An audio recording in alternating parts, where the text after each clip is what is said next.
So I wanted to take some time to discuss something that is of a concerning nature.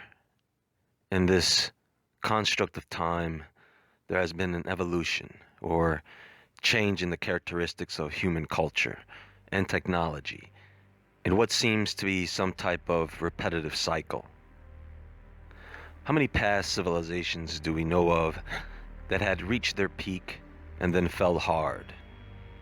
Tell me, what would cause a great civilization to just collapse? The people in those civilizations gone, scraps of their genetics lingering in a few individuals. Is this what we want?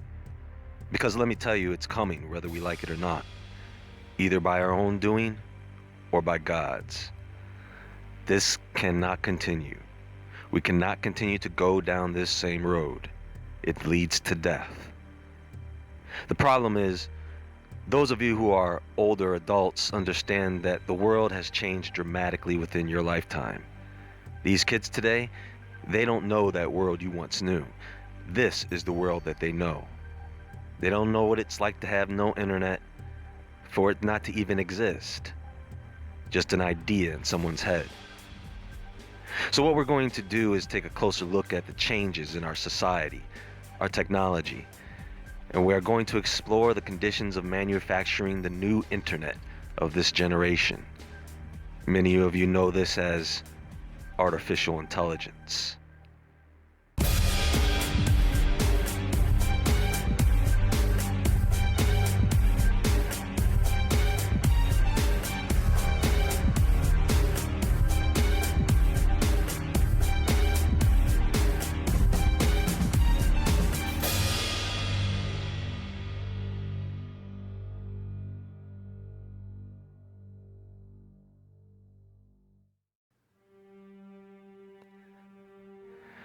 When it comes to artificial intelligence, people dread machines taking over. They are afraid of the idea of police bots, robot soldiers, mech-like killing machines. They fear an evil AI brain that can tap into a network and control any piece of technology connected to it. And that Terminator-like scenario, that worst-case scenario, is why more and more people are beginning to raise an eyebrow at the new AI technologies being released to the public, because they can see the possibilities of the future unfolding in front of them. You see, all these things compartmentalized and spread out around the world is more accepting to us than these things put together to form our worst nightmare. This technology is sneaking up on us. By the time we put all the pieces of the puzzle together, it's going to be too late. And I'm telling you all right now, there is something that is crucial for the development of these AI systems, plural, working, and that is communications. And it all comes together with this. Some people don't want 5G. Well, guess what? It's coming. And this device and others like it, it is one of the reasons why it's coming. In fact, it is here already. It's out. It's done. There are over 4.5 billion mobile device users worldwide. And how many people are there in the world? Now, when people bring up the term artificial intelligence, we should define this, because that really is just a blanket term that does not accurately describe what we are going to be dealing with here. It just gets you thinking about what you've seen in the movies. See, the purpose and reality of the design is to create a computer system that can process information virtually in an instant. And once you have this super fast processor, you just need a drive big enough to store all the information it's going to pull from the internet. So you build a server with multiple drives. But even that isn't enough. So you use a cloud server, and then you're cooking. Now, what are you going to use this thing for? Well, you use it to solve problems. For example, complex mathematical calculations. You use it to run simulations, such as routing traffic patterns, so that you can clear up congested city areas like LA. Like that's gonna happen. But you get the idea. These are just simple applications, and there are several more. The thing is, without the right software, you can't ask a computer system like that a question you would ask to another human. It won't know what in the world you're talking about. So you have to speak to it in code. So by itself, this machine only works when operated through an interface. Even if you left the machine running, it could only continue to collect and process data by the command of the software that is running on that machine. Now, the learning part, well, that's where Google and Facebook come in. And they are not the only companies. They are just the most popular. Companies like this develop software that can recognize patterns, and with algorithms, it can make calculated predictions so that the computer can do what we already do, and that is identify things. Now, this system does not come without bugs and glitches, so every so often it needs hardware upgrades and software upgrades. The computer system can't upgrade its own hardware, but upgrading software is nothing more than upgrading the code. And the way you upgrade code is you rewrite it. So what they have been able to do is create a system that can rewrite or correct its own code so that it can do what it was intended to do more efficiently, and that is to solve problems. And writing and upgrading computer code is nothing more than problem solving. Once you have a system like this in place, the real power comes when you connect it to every mobile device on the planet. And that's a lot of data to collect. But thanks to the cloud and our willingness to participate, not a problem. See, if you remember, around the year 2000, people were still using landline phones as their main lines, but not corded. Most phones at this point were cordless. They started off something like 49 megahertz, then 900 megahertz, then 2.4 gigahertz. I think 5.8 gigahertz is where it ended. And the higher the frequency, the better the communication the handset had with the base. Now, towards the end of that generation, those cordless phones began to look more and more like cellular phones. And some of those cordless phones came with like 4 extra handsets, so you could put a handset in every room. So most people at this point are used to using a cordless handset in their hands.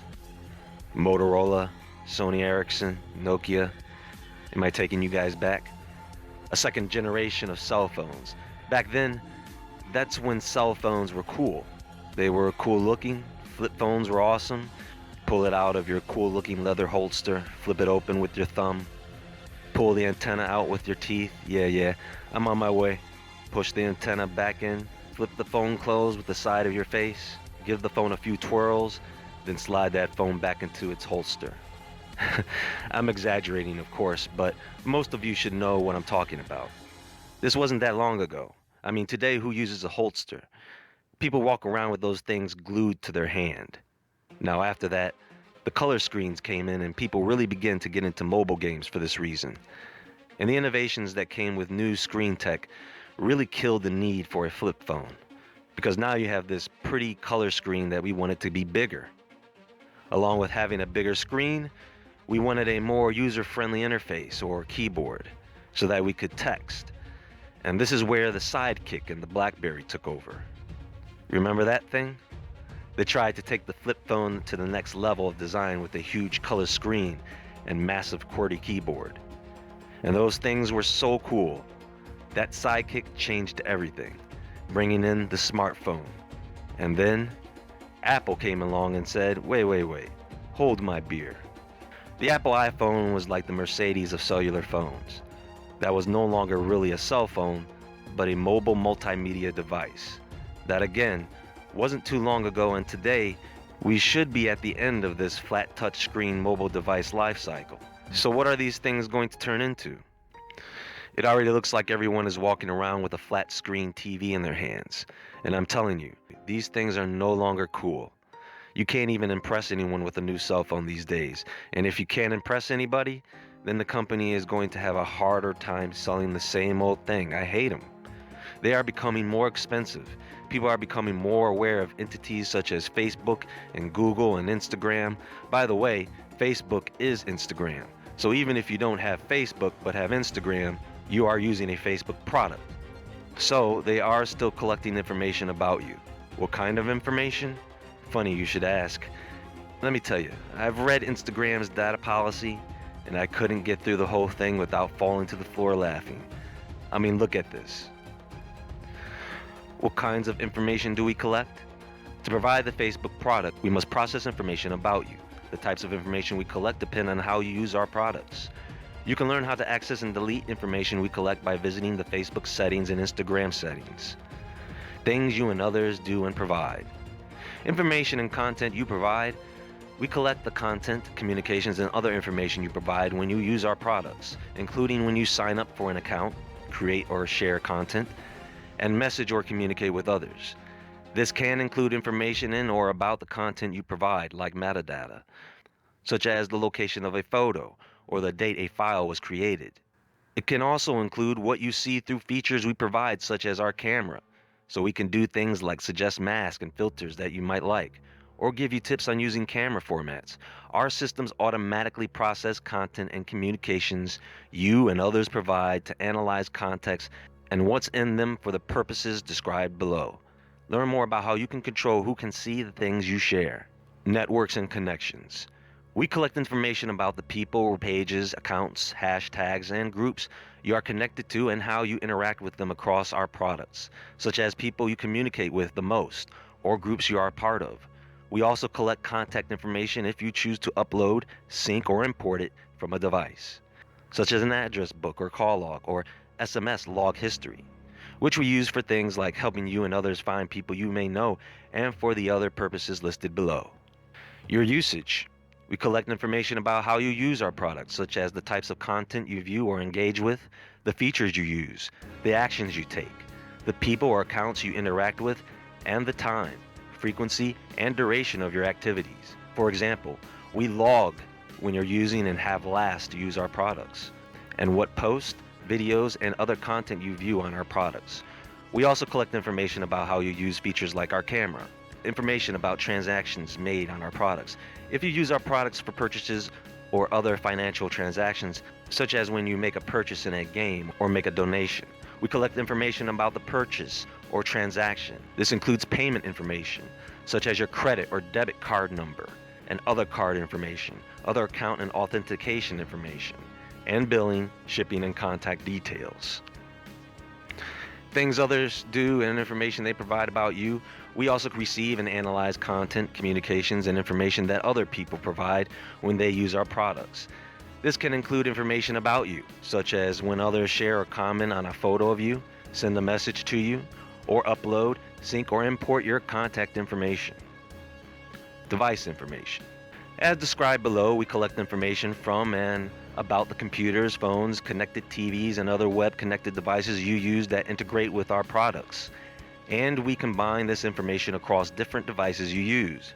For example, we use information collected about your use of our products on your phone to better personalize the content, including ads, or features you see when you use our products on another device, such as your laptop or tablet, or to measure whether you took an action in response to an ad we showed you on your phone or on a different device. So there you have it. I'll be sure to link this in the description box below. So I've just been talking about mobile devices and portable electronics really, but what about the number of cameras that are all over the place besides the cameras on people's cell phones that they have out in front of you all day? The technology in street cameras and satellites.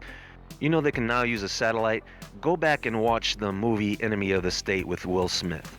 What they showed you in that movie is nothing compared to what they can do now. Remember, not everyone in the world is connected to the internet, but Facebook has AI technology, facial recognition technology that allows the system to recognize faces in photos.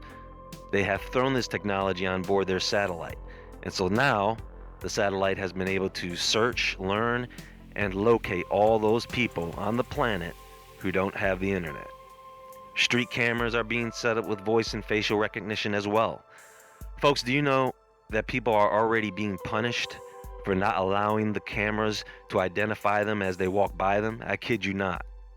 In one case in the UK, a man was swarmed on by police and fined £90 sterling, over $100 fine. Some people were arrested, and it's not so much the fact that these camera systems can't recognize your face, it's the fact that these officers are willingly acting like the Gestapo. Am I wrong? Do you all understand what this means? If they can back up such acts with legislation, we're screwed. They hook these cameras up to one of these supercomputers, and it can just track and automatically ticket you for every violation it catches if it wants to, right? Now, another component you can add to an AI system is automated vehicles. And you have companies like Uber that are looking into getting driverless vehicles on the road because they're not making any money. They are losing money. And anytime you have a company like that that is allowed to keep on going with investors, there's a bigger agenda there. But automated trucks are coming, folks. And I don't know about you, but that sounds freaking deadly dangerous to me. They've already been testing these things on their British highways. How many of you know about their smart motorways? Well, these are high-speed motorways that they are using to quote-unquote test these multi-ton driverless trucks. Now, most highways you and I are familiar with have this lane off to the side where you can pull over in an emergency or when your car breaks down. And you can usually pull over right away to get out of the way of traffic coming from behind you. Not these highways. They've taken that hard shoulder and turned it into an extra lane for traffic, leaving drivers with small pockets along the way to pull over into if you can make it there. Otherwise, you will be in the way of traffic, and you are going to have to trust that one of these driverless trucks is going to slow down and go around you. People have already been killed on these smart motorways due to this lane design. And do you know what they have to say about it? Make sure your vehicle doesn't break down. Now, what's going to happen when there are no more truck drivers? So every other business that provides services and sells goods to truck drivers, all that business dries up, right? So this is where it starts. Supercomputers, networks, automation. Artificial intelligence, in reality, goes way beyond what we imagine. And because of that, people will misunderstand it and they will be frightened of it. When you have a system that could collect data, learn, and then rewrite its own code virtually every second, non-stop, it rewrites the code at a rate in which you can't track. It's almost impossible to find out what changes in the code were made before it goes and changes the code again. So the only thing you can really do is shut the whole program down and start again. And what is going on today is the process. It is trial and error. Because even though we can come up with these ideas, blueprints, we can lay plans out with accuracy, but we still in many cases must experience something firsthand to understand its workings, to really gain an understanding of it. A true AI system learns and does not forget. It learns from every interaction with a human and retains those behavioral and personality traits, along with language. And so, today, you could have a conversation with an AI system and not even know you were talking to a computer. I'm not talking about Alexa or Siri's. Those things are just for you to get used to communicating with it. But these true AI systems are so advanced, no computer voice. It can sound like a real person in any language. It can use our cell phones, mobile devices, cameras as its body, as its organs. Because as we have senses, these devices act as the senses for an AI brain that has access to the cloud. Here's my concern, folks, and it's very real, and that is this. Right now, we are becoming greatly divided. We argue about sex, we argue about image, we argue about guns, we argue about mass shootings, we argue about personal lifestyles that were once personal. We argue about politics and movies and video games. We argue about who is rich and who is poor. We stand divided on who is ruling our countries. And keep this in mind, folks. Whoever is ruling any country in the world matters to the world. It does matter to the world who leads the US. It does matter to the world who leads North Korea, Russia, the UK, China, countries in Africa. It all does matter because whether we like it or not, what other countries do does affect the rest of the world. Because we all live on the same planet. Granted, thanks to the internet, we are now more connected to other countries than we have ever been. But all these issues that divide us, guess what? AI is going to attempt to eliminate all of that. Because it is a problem solver, and it is going to set new standards and rules for everyone. And it will be our young adults today who will probably be more inclined to carry out those commands. And children will grow up into this transitioning. And those of us who don't like the new way of life they are building, anybody who wants to rally, parade, anybody who wants to protest for any reason, the generation under the governance of AI, they're not going to like that in their new world. The film Equilibrium is a good example of this, and I assure you, they will have developed means to which they can make sure that you do fall in line. You know, once these AI systems become more and more optimized, they will start to make decisions for us, and no one is going to be able to argue with them because they will be seen as always being right, because no one will be smarter than these machines. And slowly but surely governments will start to listen to the AI systems. And before you know it, the new system of things that we have created by the affect of AI, it will be worshipped. Maybe. That might happen.